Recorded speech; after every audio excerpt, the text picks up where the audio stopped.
So good morning. We started off something different that we've not done before, and we've grabbed this book, and I know it's been challenging to grab copies of these, but we decided to go on this book, and the reason we decided to do something in a book was to create a different kind of pattern in your life, and in my life, and in our life together. And the reason is because what we found and what we've heard from you is that before the pandemic, man, you were just running at such a clip, and then everything shut down, and then everything reopened, and you were running at a faster clip.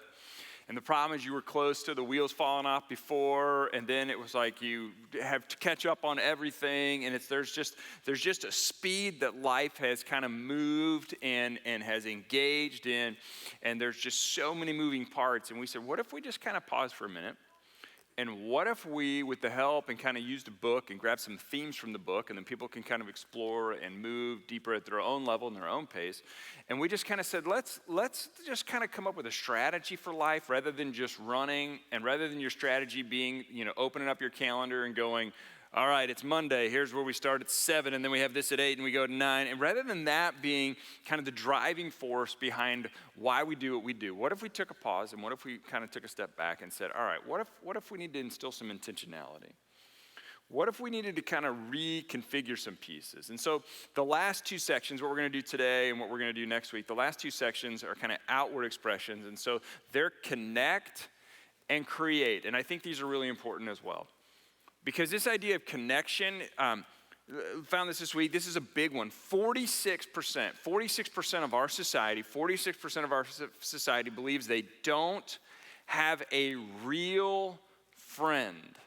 46% of the people around you, near you, maybe you, feel like they don't have a real friend and are experiencing high levels of loneliness. And loneliness leads to depression. And part of it is there's a generation we have, our 18 to 24-year-olds, and if you're in this thing, it's not your fault, it's just where you grew up and how you grew up. They're the first generation, our 18 to 24-year-olds are the first generation to be raised in like this social media ubiquity, right? I mean, they were kind of raised in social media, and they're basically living in omnipresence, where they're constantly available, constantly online, constantly available, and they can see everything at all times, in all places, and can get information to all places, and they can see everything going on, but they don't talk to everyone. They basically connect with no one. Now, if you were to ask them, if you were to interview them, hey, do you connect with people? The answer is going to be, of course, what? Well, yeah. Look at my Snap streak. Look at the likes on my picture. Look at all the people I engage. Look at all my texts. Look at my phone calls. Look at my, when all these different environments that we're beginning to use this on, look at all, all these things. And so, but they're not connecting in a way that many of you would think about this. So this kind of generation is called the loneliest generation, but they have great pictures. And you can figure that out on your own. And so all of a sudden, there's this like picture that we imagine of people sitting in a dark room, and it's just their faces lit up. There's no lights on, and there's just this glow on their face, and somehow this is translated into living. That's living. And we lose our sense of humanity when we consider living sitting behind our screen and having our face lit up because of that. Because what happens is, in these kinds of moments, everything about your life is transactional. And it's all filtered, and it's all edited, and you have the ability to share or not share what you determine. And so there's actually no vulnerability happening. See, transparency is sharing where you have been. So maybe let's say you're transparent online, because that tells where you've been, and you can edit and filter where you have been. Vulnerability is something entirely different. Vulnerability is sharing where you are. Now, I know that there's now a new app called Be Real, and when your dinger goes off, you're supposed to take a picture of what's actually happening in that moment, right? That's cute. But here's the thing. Here's the thing. Vulnerability is how you're actually doing right now. Transparency is saying what happened in the past, and we can edit and filter and share the parts we like and not share the parts that we don't. So as we begin to look at this, we're created for intimacy and communion and communication and hospitality with one another, and this is ultimately what made the church, was this sense of vulnerability, this sense of being with one another, this sense of being together. I mean, that's how the church went viral. They would welcome people into one another's homes. They would break bread with one another. And I don't know what that looked like. I mean, you know, it wasn't perfect. They didn't have pizza delivery back then, so you couldn't just be like, come on over, we'll order pizzas. I don't know. They just probably got a bunch of olives and, you know, dipped everything in goat cheese. I don't know what they did back then. But it was probably just simple, and they begin to get this, and I don't know all the points, and they didn't have it all buttoned other, because the communal gatherings were made for communion with one another. This is why at the end of the service, when we take communion, communion is meant to be communal. This is why we do this together, because there is a triune God who created us to be beings who need each other. And when we sever that off, or we move into AI, artificial intelligence, and artificial environments for these things, there's something that happens to us because we're not complete without like emotional connectedness and intimacy with one another. So that's my introduction. Ready? You look so excited. You're all waiting like, so are we all going to put our phones in a bucket? Is that where this is heading? No, probably worse than that. No, I'm just teasing. So here's my question.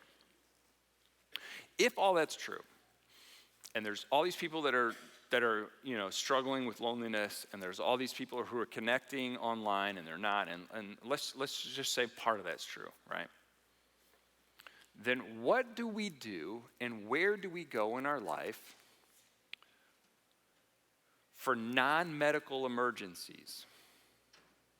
How do we connect in our life for non-medical emergencies? Where do you go? Because this is where the problems start to show up. Where do you go for the aches and pains and hurts, not of your physical body, of just living? Is there a sign you follow of where you go when your confidence is shattered? I mean, is there a place you go when your heart is broken? I mean, where do you go for that? I mean, it's a non-medical emergency. And so where do you go for that? Where do you go when you have emotional and relational problems and injuries in your life? Where do you go for that? Where is triage for that when we're so connected but not connected?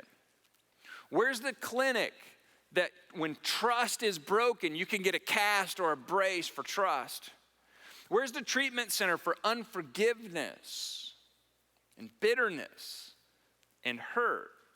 Now, we're in church, so obviously the answer should be Jesus. Okay, so, Jesus, right, well, that's great. But how do you get to that? And how do you apply that? And how does that happen? I mean, how do we actually get with Jesus for our non-medical emergency? I mean, is there like a Jesus ambulance? I mean, is there a Jesus sign that points us to the air?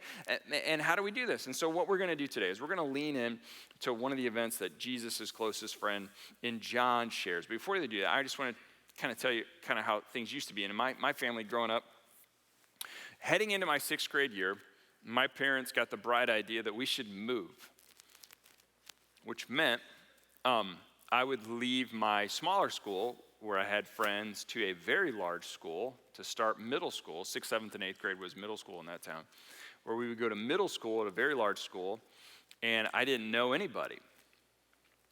And so I remember my first day of school, and also you're leaving elementary school and going to middle school. And so I remember my first day of school, I'll go in there. Everyone stared at me. Did everyone stare at me? I don't know, but it felt like everyone stared at me. So perception and reality, it doesn't really matter. I remember being alone on the playground at recess, just kind of kicking rocks. I mean, I didn't know anybody. And then we had lockers, which was a whole new thing. In elementary school, we had awesome desks that just opened up and you just put your stuff in there. But in middle school, we had lockers, which are just terrible things. And so I couldn't get mine open to save my life. And I mean, clear it out. All right, cleared it out, right? I'd try it again. Now go right, then go left, go right, go left. And I couldn't get it. And then I'm trying to do it and I drop my books, right? And then my math teacher came over, Mr. York, who had the absolute worst breath of cigarette and coffees you can ever just possibly imagine, with just nasty yellow teeth, right? And he comes over and he coughs. He coughs, and it's pre-COVID, so you weren't freaked out completely, but I mean, he coughs and he goes, "Are you having a bad day with your locker?" You're supposed to be smart. Obviously, I'm having a bad day with my locker, right? And he goes, "That's too bad," and walked off. Which is fine. The air got better, so that was fine. And it was just awful. And I came home after this day, and I had held it together, with shoestring and bubble gum all day, just kind of holding it in.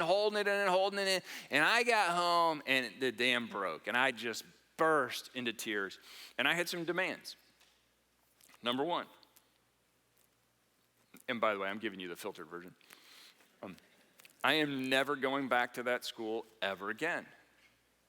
Demand one, you can't, and I wasn't in the mood for compromise, right? Like, you can have a puppy. No, I don't care. Yeah, I don't care, right? I wasn't in the mood for, I was demanding. And my parents set up triage at the kitchen table. And they just listened. Which is not fun when you're really emotionally charged up over something and you can't get other people to emotionally engage with you and they just sit there and listen, because after a while you run out of steam. But if you have somebody else that will engage in you, man, you can keep that fire going for days, right? And they just listened. And they comforted me, they encouraged me, and they prayed with me. And so these are the pieces that we have to get to, and this is something I think ultimately John's going to get to, but the question is always going to be the case in our lives, regardless of if we have nothing to do in our lives or if we're running at the speed of sound. Where do we go and what do we do for non-medical emergencies? Because it's in those connectional pieces that who we are and where we'll be and how we respond will be put on display. And so this question is important. Is your home a hospital, a clinic, a trauma center for non-medical emergencies, for a place for the aches and pains of life? Now, I know some of you, your pain was inflicted at home, which makes this a little bit more challenging, a little bit more extra complex. But if you don't take your hurt home or to a place of connection, you will take your hurt to the internet, you will take your hurt to a bar, you will take your hurt to work, you will take your hurt to a relationship just to have someone tell you how right you are. Isn't it true some of you have people in your life that you'll only call them because you know whenever you call them, they'll take your side every time, which isn't healthy, right? Your kids will turn for answers from their peers if your home isn't prepared for triage. And so we talked a little bit about some of this last week, but I want to explore how do we look at some of this. And I think there's this great story that when you first read the story, and we read the story together, and it'll be up on the screens or on your screen, wherever you're watching from, there's something about this at first that you're going to go, this makes absolutely no sense for what you're talking about. And I get that, but I want to look at this. So John chapter 5, verse 1. Sometime later, Jesus goes up to Jerusalem for one of the Jewish festivals. And now there in Jerusalem, near the sheep gate, is a pool, which in Aramaic is called Bethesda, which is surrounded by 5 covered colonnades. And there's a great number of disabled people. It's where they used to lie, and the blind, the lame, the paralyzed. And one who was there had been an invalid for 38 years. And when Jesus saw him lying there and learned that he had been in this condition for a long time, Jesus asked him this question, which many call one of the dumbest questions in the Bible, but I think we'll look at this today and go, this is brilliant. And I'm going to tell you now, once we explore this and explain this, you're going to want to call people and text people today And just tap the brakes on that real quick, okay? He asked him, do you want to get well? And the man replies, sir, the invalid replied, let me tell you my story. I have no one to help me get into the pool when the water is stirred up. And while I'm trying to get in, here's what happens. Every day someone cuts in front of me. Someone else goes in front of me. Somebody cuts every day. I come here every day. I stand in the line, and there's cutters everywhere. That's my story. And Jesus said to him, all right, get up, pick up your mat, and walk. And at once the man was cured. He picked up his mat and walked. And so this is a great story for families, for you as an individual, as it relates to connection and some of the stuff you've been dealing with. Because this guy, whenever he would engage with people, would just share his sad story.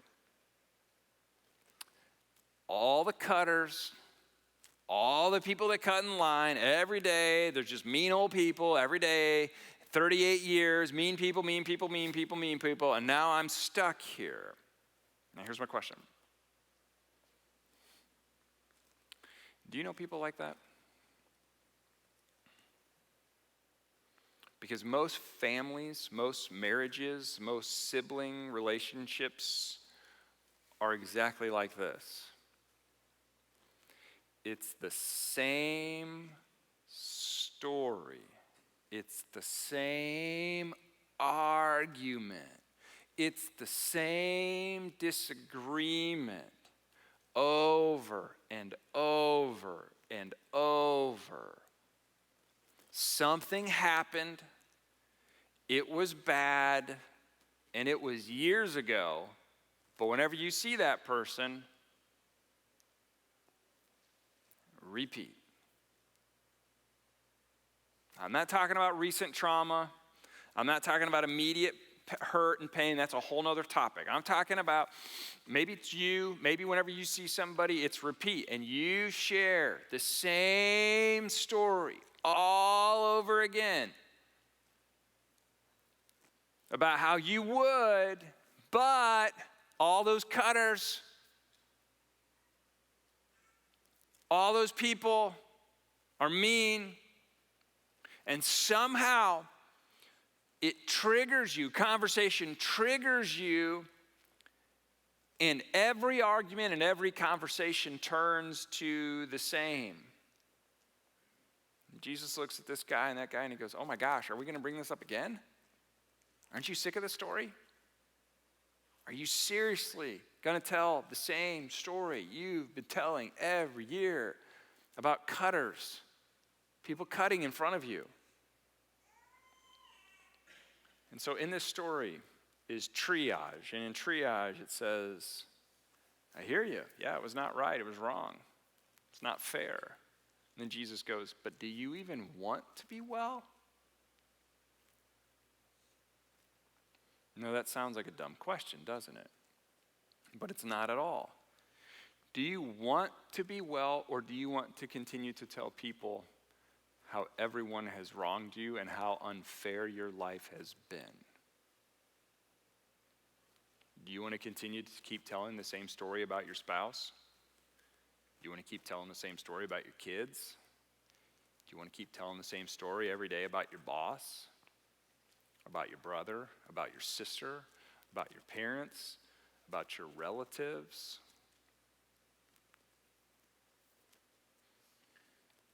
Or do you want to be healed? Because sometimes we fall so in love with our excuse and our story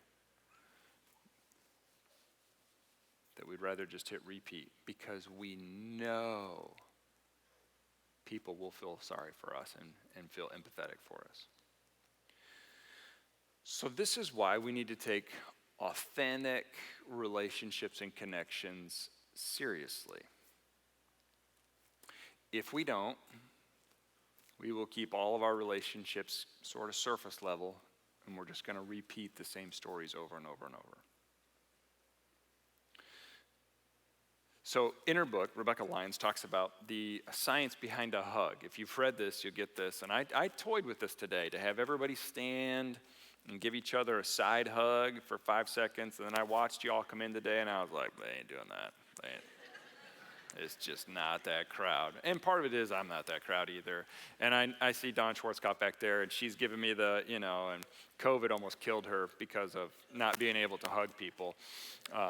And that's a fact. And so she would be elated for this. But seriously, there is a part of connection that even a 5 second side hug, Dawn, even a side hug for 5 seconds will release dopamine. Will release dopamine levels in your body, and this is why physical contact is so important, because dopamine is a connection to a piece that it helps us feel connected. It helps you feel bonded. Mothers give this through breast milk, and so it's something that starts really, really early on, and there's an attachment that forges out of our necessity to belong, and that helps us to move through things. When we feel connected and we feel supported and we get that, we can move through things a little bit quicker, and triage begins to go. And so how many of us, and I'll just pretend everybody just raise their hand, you don't have to raise your hand on this, but how many of us feel like that we need that kind of belonging? Man, if I just felt like I could belong, maybe I would be honest and vulnerable, but I don't feel like I belong anywhere. I don't feel like I'm accepted to the point where I could actually share how things really are. And even if you're not there, it's something you have to give to your children so that because all of a sudden we have all of these isolated people living in these isolated worlds, operating in isolated situations. We have all this AI coming at us, and we have all these things coming. And what essentially we're losing is we're losing what it means to be human. And to be human means to have authentic contact and touch and engagement to levels. I mean, for some of you, it's why you're motivated even to come to church today, is because we need this. And this is the way that God created us even in the womb, when you were in the womb. Look at this. The psalmist writes this. Psalmist writes this in Psalm 139, verse 15. He says, "My frame was not hidden from you." This is David talking. "My frame was not hidden from God when I was, being born, when I was made in the secret place in my mother's womb, when I was woven together in the depths of the earth." He goes, "Your eyes," he says, "God, your eyes saw my unformed body, and you were wanting to connect with me." This is David saying, "God, you were wanting to connect with me even before I was born. And my days have been ordained, and they're written in the book before one of my actual days actually even came into being." God, you were wanting this connectional piece with me. And so then we're born into a story. And sometimes our story is like a record. Well, wait, I got to think that through. Some of you don't even know what records are. I didn't think that through. How about that? Some of you are going to have a groove in your life that it just keeps playing over and over and over and over and over. And you've just listened to it over and over for so many times, you've just accepted it that that's how it will be. And there's something that broke your heart, keeps you up at night, or you're the person that has to have connection, whether you want it or not. I mean, and you're created for this. This is how we become a person of purpose, is we have to have connections in our life, because it's what drives us to make a difference in the world. And see, the call of God on your life is never possible without the move of God in your life. And today, we want to pause and look at this and say, look. We need to push back from sort of these dark spheres in society so that our sphere of influence and influence can make a difference in the world.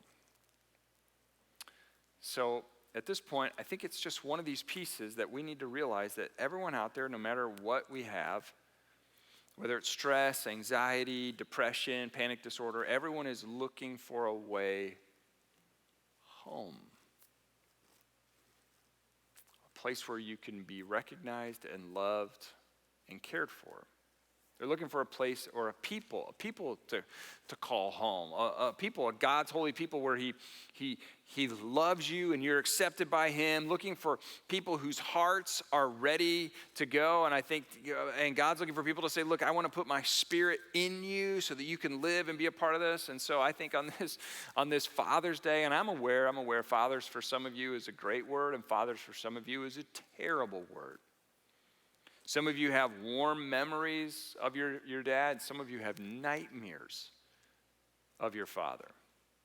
But let's all imagine this morning that the word father means connection and acceptance. That's it. What if the word father meant connection and acceptance instead of what it may actually mean for you? And if it does mean that, great. You'll have no trouble with this then. And what if you said yes to your heavenly Father for connection and acceptance? And you said, yes, I am yours, because your heavenly Father is asking you on so many levels, do you want to get well? Or do you want to keep telling the story? And all of a sudden, when you begin to step into that, even if it's terrifying, you step into the authentic and the vulnerable, and you're honest about where you are right now, you'll be connected. And this place is a place of connection. Hebrews writes about it, and he says, look at this. He says, Hebrews chapter 10, the author of Hebrews says, and let's consider. Now, if you're not a Christian, this doesn't apply to you, but if you are a Christian, then you have to take these words seriously, okay? So here's what it says. And let us consider, so all of us, if you're a Christian, if you're a follower of Christ, you need to consider this. Why? Because it says to consider it. Consider how you may spur on one another toward love and good deeds. That's connection.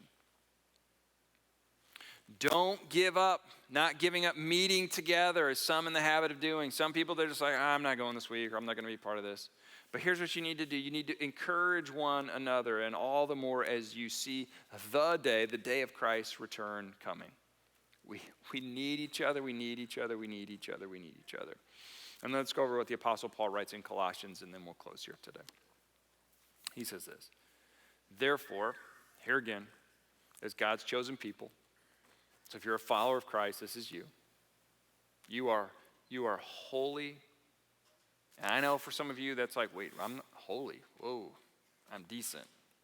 Holy's a stretch. He goes, well, let me tell you what I envision for you and for your future. You're holy. You're dearly loved. I want you to put on some new clothes. Clothe yourself with compassion. Go ahead and try on kindness. Try on humility.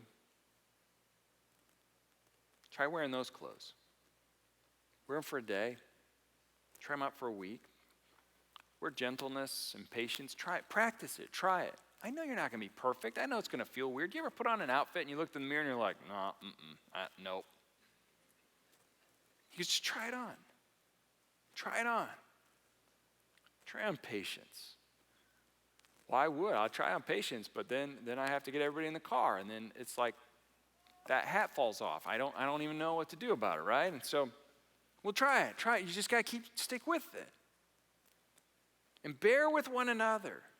And forgive one another. Well, but I know. Try it on. And if any one of you has a grievance against someone else, sit outside by the pool and tell your story every day. Forgive as the Lord forgave you. And over all these virtues, go ahead and put on love. Because that's the thing that's going to bind them all together in perfect unity.